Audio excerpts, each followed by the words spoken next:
Welcome to the Deep Dive, the place where we take a stack of sources, articles, research, specialized reports, and, well, we carve out the core insights, giving you the knowledge you need fast and thoroughly. And our focus today is pretty narrow, but very deep. It's a single provocative source, the Multiverse Journal, index number 2213. And this journal lays out a truly radical proposal for penal reform. I mean, it's a complete move away from the traditional models of containment. Right. It's a new vision they call modern rehabilitation camps. So our mission for this deep dive is to really analyze this blueprint for incarceration. It argues that to effectively reform a criminal, you first have to diagnose the deep-seated societal issues that produced him in the first place. Exactly. The whole premise is that crime, especially, repeated male criminality, isn't just a legal problem or an economic one. It's something deeper. It's a profound moral and relational failure, and they argue it's rooted in a systemic social breakdown. So we are diving into a proposal for a system that aims to be both humane and, I'd say, aggressively constructive. And the specific target audience for these camps is laid out in language that is, well, it's intentionally provocative, and it really sets the tone for the entire philosophy. It really does. The goal is to address what the source material calls the perceived crisis of fatherless nations' jailed single mothers, soul-sickened adult male children. It's a mouthful. It is a mouthful, but that lengthy description immediately tells you that the authors believe they're tackling a crisis of masculinity, of virtue, and systemic failure all at once. And that's why, to understand the solution, the camps, we absolutely have to understand the diagnosis first. Right. The authors of Index 2213 contend that all these pervasive problems, instability, high crime rates, a societal lack of resilience, they argue it stems directly from the breakdown of the traditional family structure. With a specific focus. A laser focus on father absence. They argue that the correctional system just can't succeed if it ignores this foundational lack. It has to transform itself. From just a place of containment. Exactly. From a warehouse into a corrective institution that provides the moral structure, the discipline, and the relational foundation these men missed during their critical formative years. Okay, so let's really unpack this diagnosis in depth, because this is where the why of the rehabilitation camps truly emerges. It's the whole ballgame. The source material is not subtle here. The camp system is specifically aimed at adult male children who grew up in environments lacking what it calls the necessary masculine formation and discipline. Right, implying a critical vacuum where these foundational values and developmental inputs should have been. So what's the core justification? How do they build this case? Well, it relies on deep dives into developmental psychology, particularly research detailing the unique role that fathers play in fostering true resilience. I think I've seen some of this. It's about complementary roles, right? Exactly. If you think of the mother's traditional role as providing the secure base, safety, warmth, unconditional acceptance, the father, the source argues, provides what psychologists often label the launch pad. The secure base and the launch pad. That's a powerful visual metaphor. It is, and that launch pad is built on structured challenge, measured freedom, and crucially, resilience training. And this relates directly to something the source calls the activation relationship. What is that exactly? So the idea there is that the father is often the figure who encourages a child to explore the unknown, to tolerate moderate risks, and to push their limits. The environment is safe, but the experience is challenging. Precisely. That is the definition of safe risk, where the child learns that failure isn't catastrophic. You fall off the bike, you get back on. And this activation relationship is what builds persistence. It's absolutely crucial for it. When a child is faced with a novel or, slightly frightening situation, the father encourages engagement. The research cited in the index suggests that this process, repeated countless times, builds a child's internal ability to cope. So it's like building a muscle. It's exactly like building a muscle. Children with actively engaged fathers are demonstrably more comfortable with complex problem solving. They show a greater willingness to try new things. And they stick with it. And they are significantly more likely to persist through frustration rather than just immediately giving up or, running for comfort. That willingness to recover from setbacks and adapt to challenges is the very essence of adult resilience. And the sources emphasize that this isn't just about being physically tough. It's about emotional regulation, too. Oh, absolutely. The way fathers tend to socialize emotions is often different, and again, complementary to the maternal role.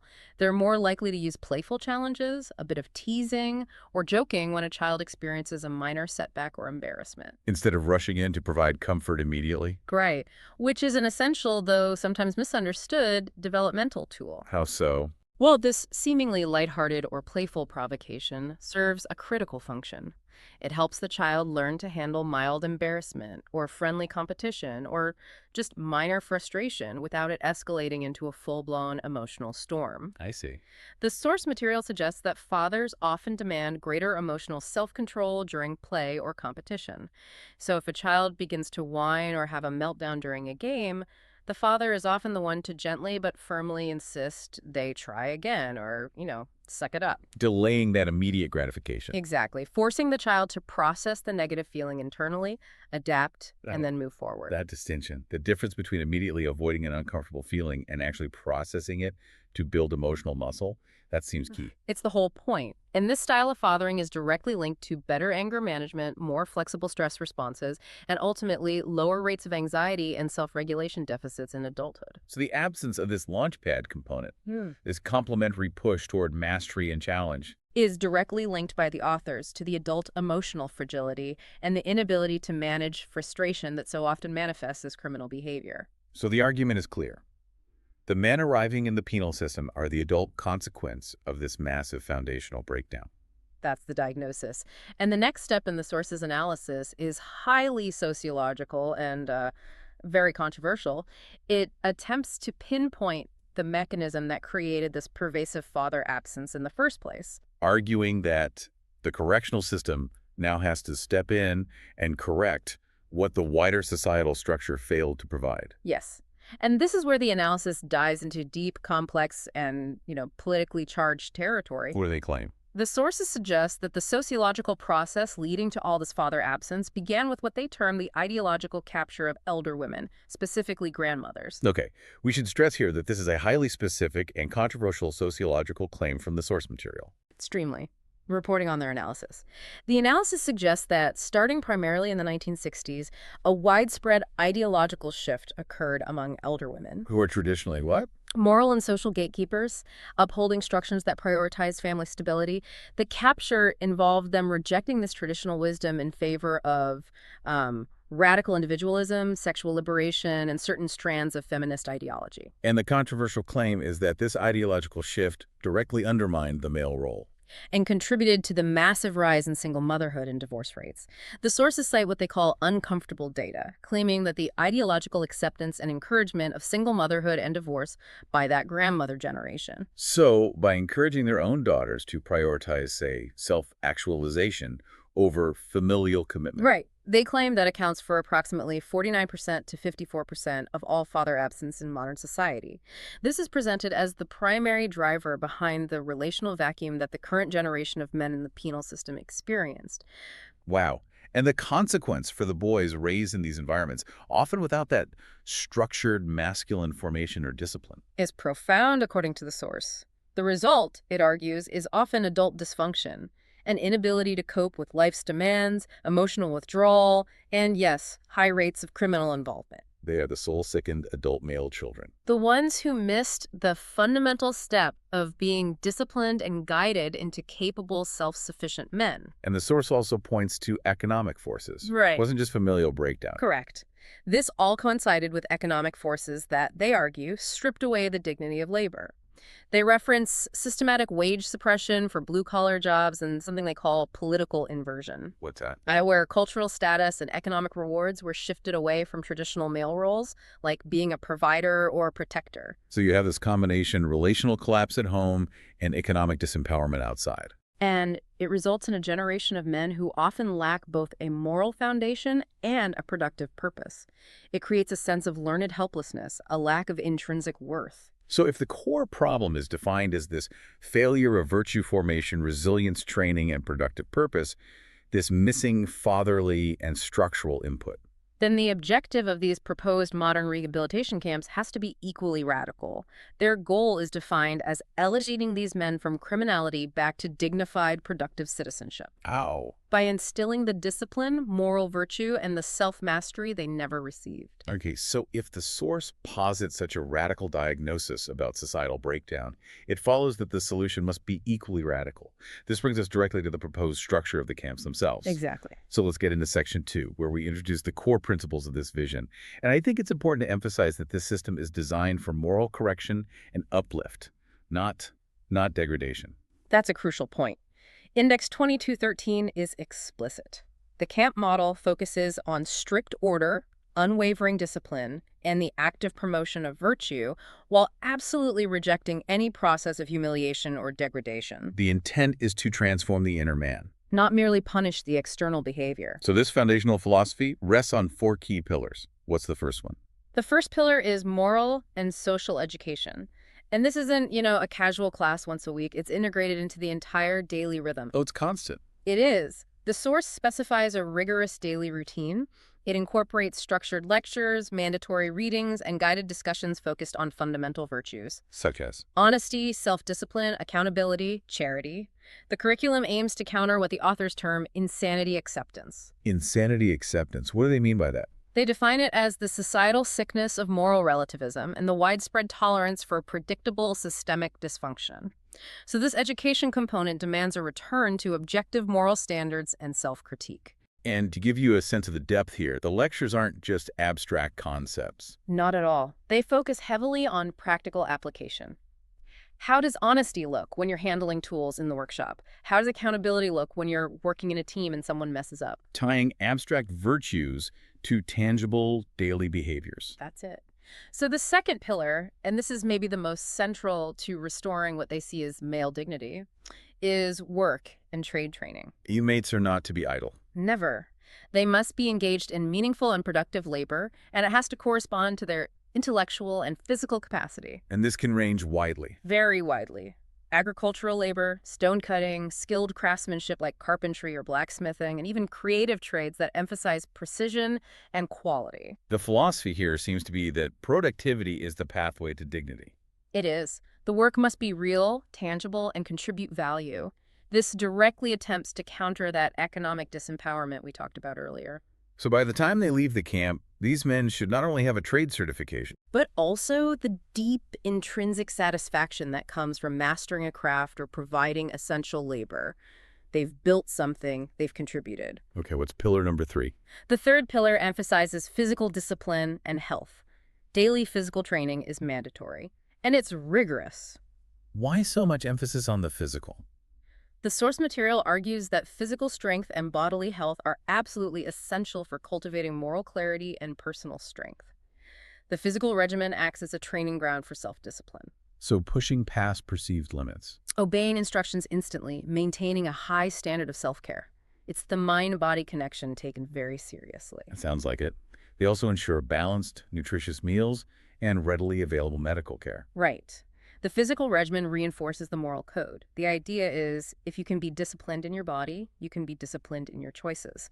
If you can push through a difficult morning run, you can push through a temptation or a moment of frustration in the workshop. Makes sense. Okay, and the final pillar. And finally, the entire apparatus is structured toward success through gradual reintegration and parole.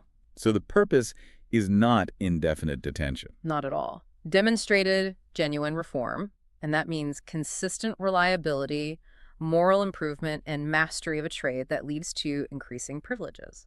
Like what? Supervised parole and even prearranged employment placements. The incentive structure is explicit. Self-mastery is the only pathway back to full freedom and dignity. Now let's talk about what the index calls the most critical element, the operational heart of the system. Yes. And that's the role of the guards. They are positioned as the primary living agents of this reform. They have to embody the change they seek to inspire. The guards are positioned as much more than just security personnel. They're mentors. Explicitly.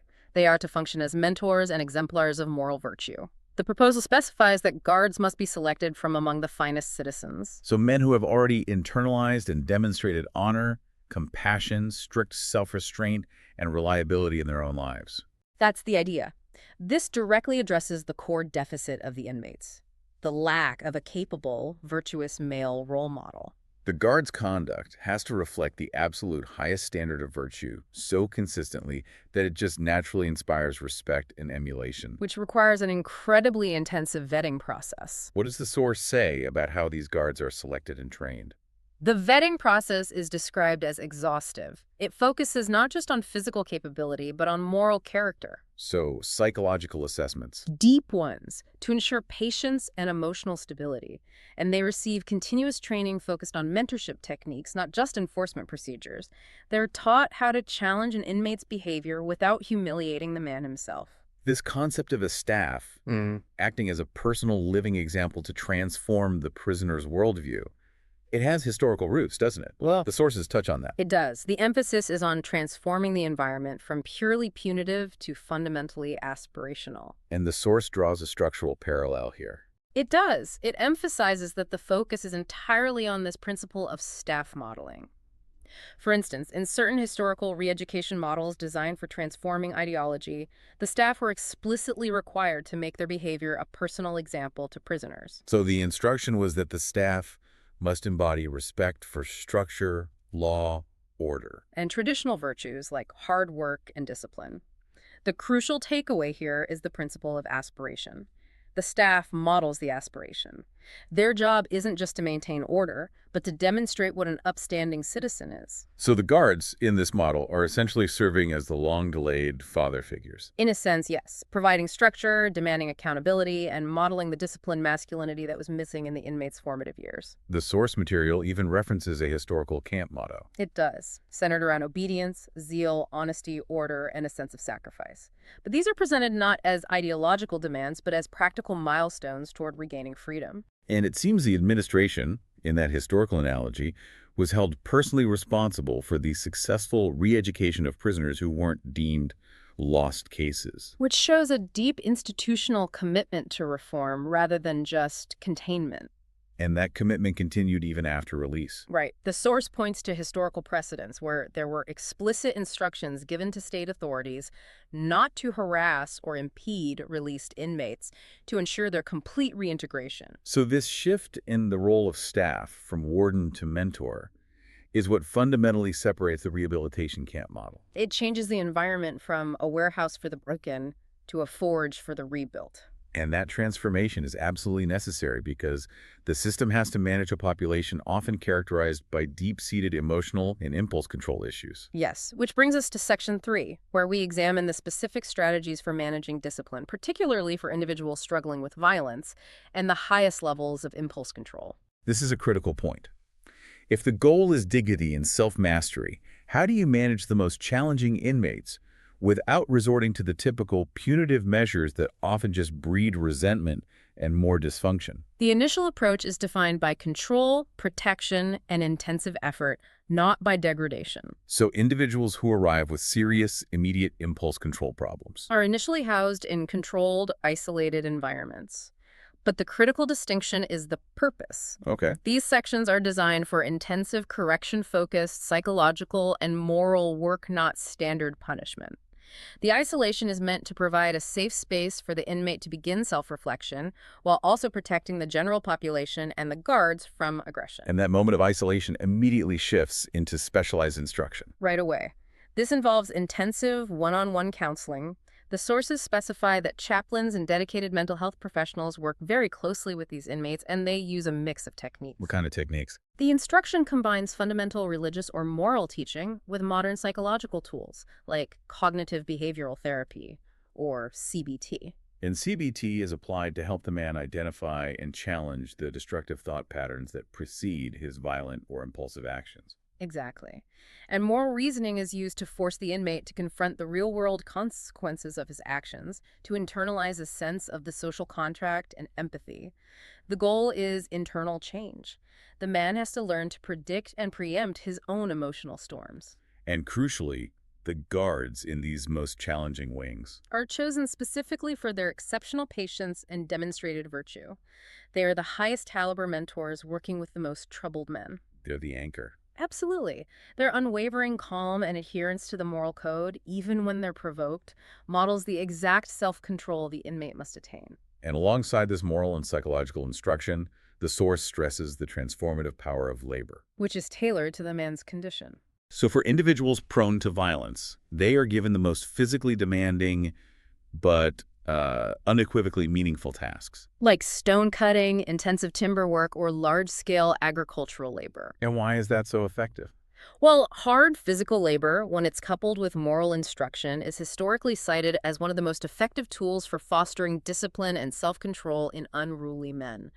It serves a triple function. Okay, what are they? First, it provides a structured, physically exhausting outlet for pent-up aggression. Second, it builds tangible skills and physical health.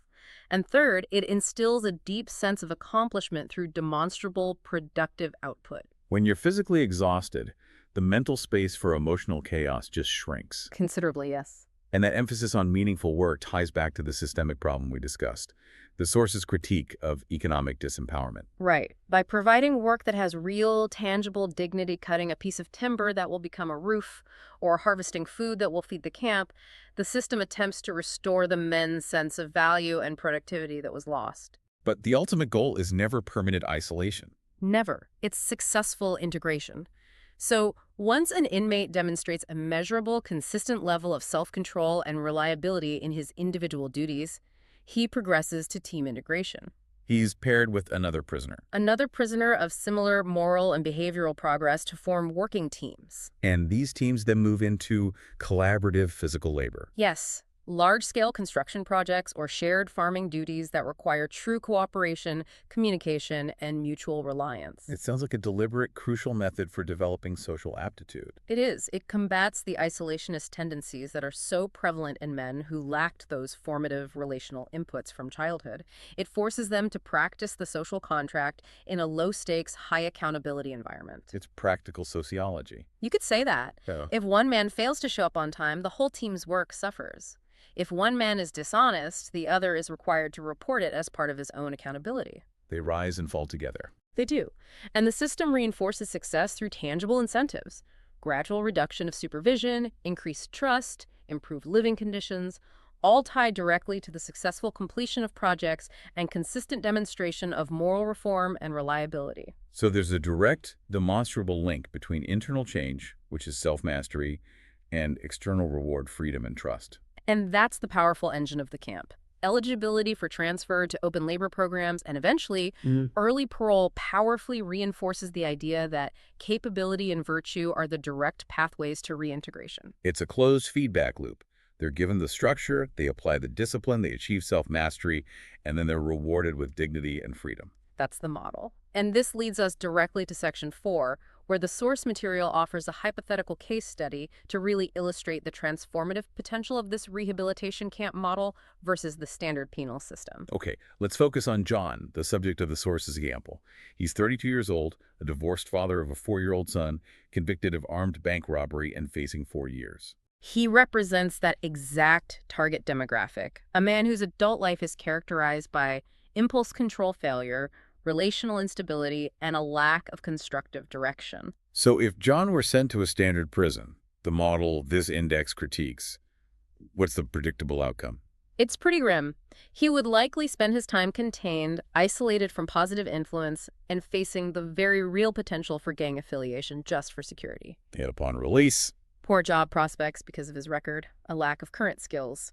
This results in a high likelihood of recidivism, and his relationship with his young son would inevitably suffer, perpetuating that cycle of father absence. so the standard system contains him. But rarely, if ever, makes him a better man. The rehabilitation camp scenario, however, offers a dramatically different and meticulously planned trajectory. It does. John is processed not just as a criminal, but as a man who has missed crucial developmental stages. So what does his day look like? His day starts with mandatory, structured physical training, a long, challenging run, which immediately begins to teach him impulse control and persistence. In the workshops, he might be assigned to, say, the carpentry trade. So he's learning a skill. 8 hours a day, learning precise measurements, the value of quality materials, and the need for patience. The structured labor forces him to develop planning and follow-through, skills he clearly lacked leading up to the robbery. And his moral education is tailored to his specific crimes. Right. The lectures focus heavily on accountability to his community and, most importantly, to his son. The specialized instruction helps him use CBT to identify the triggers, the emotional fragility and external stresses that led him to desperation. And his guard is a daily mentor. Checking his progress on a ledger, demanding honesty about his small failures, and praising his adherence to the daily schedule. And critically, the gradual reintegration system is leveraged specifically for his relationship with his son. This is key. Because he demonstrates consistent moral improvement and reliability, his communication privileges and visitation rights are maximized and structured. He's given the tools and support to maintain and repair his relationship with his 4-year-old. To ensure he doesn't pass the curse of father absence onto the next generation. That's the goal. So the conclusion here is powerful. The camp system offers a far higher likelihood of John transforming into a productive citizen post-release. A man capable of being the moral, disciplined person his family and community need. He leaves with a trade, a clean bill of health, and a renewed sense of purpose, having provided value through his labor instead of simply costing the state money through containment. And this distinction highlights the fundamental philosophical difference between the two systems. Absolutely. Standard prisons rely on punishment, deterrence, and isolation. They're built on the premise of retribution. Whereas rehabilitation camps Emphasize moral restoration, dignity, skill acquisition, and relational repair. They're built on the premise of remediation. So this proposes an evolution of the correctional system, from a mere instrument of containment and retribution to an engine of social and moral uplift. That's the vision. The design seeks to embody both justice and mercy equally, providing strict accountability for the crime while offering genuine, intensive remediation for the systemic failures, both personal and societal, that contributed to it. And this circle back to the crisis of resilience is essential. It is. This entire highly structured system, the strict schedules, the demanding physical labor, the intensive moral instruction, the consistent mentorship, it essentially provides the necessary delayed fatherly inputs the men lacked as children. It forces structured challenge. Insists on persistence through difficulty, demands absolute accountability for emotional control, and provides a clear, earned path to becoming a capable, self-sufficient adult who can truly stand on his own. And that is the ultimate goal, as the source defines it, to instill the maturity, self-regulation, and productive capacity that allows these men to transition from soul-sickened adult male children to functional, contributing adults. To become assets to their communities. It's an institutional intervention against generational failure. And we've seen how pervasive the sources argue this moral and familial sickness is, the psychological fragility, the economic disempowerment. The political silencing detailed in the surrounding analysis. When society fails to provide the basic structure for moral formation during childhood,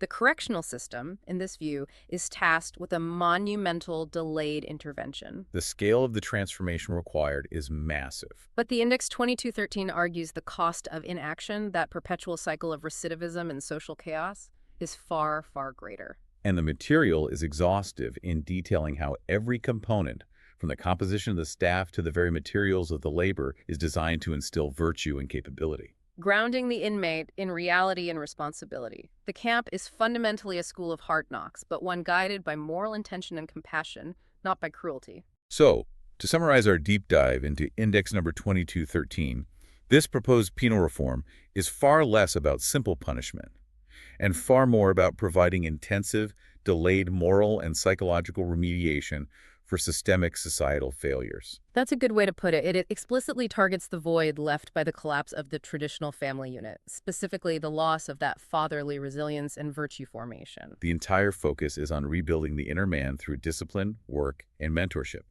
with the ultimate measure of success being dignified, productive social reintegration. Which brings us to our final provocative thought for you to consider, based on the premises laid out in the source material. If a highly structured mandatory program of discipline, virtue training, and hard physical labor is proposed as the only functional solution for the most troubled and dysfunctional men in our society, men whose failures were rooted in a lack of moral instruction and structure in childhood, what does that imply about the necessary discipline, rigor, and moral training required for all children in all healthy families to prevent them from ever needing such intensive delayed rehabilitation in the first place? A profound thought on the societal costs of moral and structural drift. It forces you to question where the true crisis begins. Thank you for diving deep with us today. Until next time.